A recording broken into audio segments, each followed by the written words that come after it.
Sisimulan na ang mga proyekto upang maibsan ang pagbaha sa lungsod ng Dagupan. May ulat si King Guevara. Hindi na bago sa mga Dagupenyo ang pagkakaroon ng baha tuwing tagulan. Sinasabayan pa ito ng high tide kung minsan. Kaya naman ngayong taon nakatakda ng simulan ng lokal na pamahalaan ang iba't ibang proyekto laban sa baha. Isa na rito ang paglalagay ng mga pumping station sa lungsod. Na-identify natin na primary, yung prioritize natin na number 1 talaga is yung pagpapatayo ng pumping station dito sa may Isuzu, sa may Rizal. Nakatakda ring ayusin ng Mariposa Creek na magsisilbing daanan ng tubig baha papunta sa ilog. Kasi this creek actually is the drainage point nung nababaha dito sa may YMCA sa Tapwap. Kabilang sa mga makikinabang sa unang pumping station ng mga flooded area tulad ng Burgos, Zamora at Galvan Street.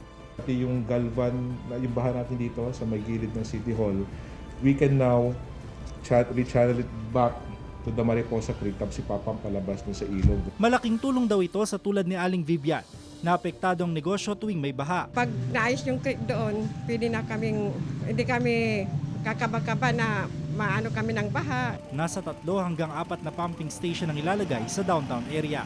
Kasama si Jing Dakanay, King Guevara. Balitang Amyanan.